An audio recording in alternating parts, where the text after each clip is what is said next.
Events, though, moving fast. First, Bruno Le Maire, who you saw, the former finance minister who'd been tipped to head the defense ministry, the same who some in the Conservatives blame for the spiraling budget deficit in the last hour, stating that he won't be a part of any new cabinet. And now, this word from the presidential palace that perhaps we've not seen the last of Sebastien Lecornu. Let's cross to Clovis Casali, who joins us from there.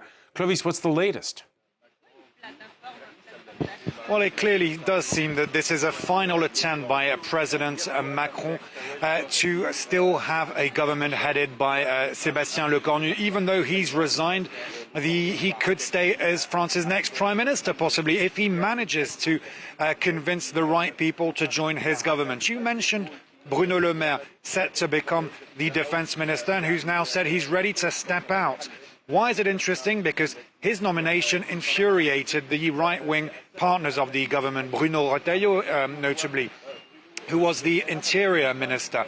And by doing that, it might be a move to try to appease the Conservatives. Tell them, wait a minute, if Bruno Le Maire is out, do you agree to stay in the government?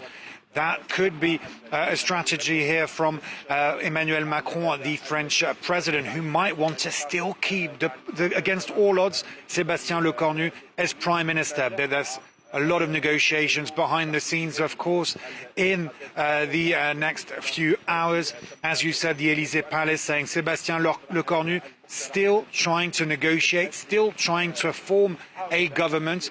And this would mean that even though he's resigned this morning, he could be France's next prime minister. Very difficult to know if that will work. If it doesn't, Emmanuel Macron has got two solutions. Either he finds someone else to be the next prime minister, possibly someone from the left wing, or he calls for snap elections. Many parties, the far left and the far right, asking him to resign. He's already ruled that out. Emmanuel Macron, who has not spoken publicly yet. He hasn't spoken publicly, but there were images of him this morning walking on the Ile de la Cité, not very on the banks of the Seine, in the heart of the French capital. Quite striking pictures of him walking alone with his phone, thinking, talking, negotiating, discussing options with his allies. Of course, Emmanuel Macron's remained silent for the time being, but we tried to contact his entourage, notably one of his key advisors. I asked him by text message, is he going to be talking tonight? And his advisor replied, nothing's planned yet. I will let you know if that changes. For the time being, it does not seem that Emmanuel Macron will be addressing the nation tonight. It's not planned, at least. That he's going to have to talk in the coming days. He's going to have to explain his strategy, his vision for the country, try to reassure a bit the French people, because I can tell you that the French people are exasperated by what many see as political bickering with political parties, all having their own agenda, all trying to defend their own interests and not the national interest.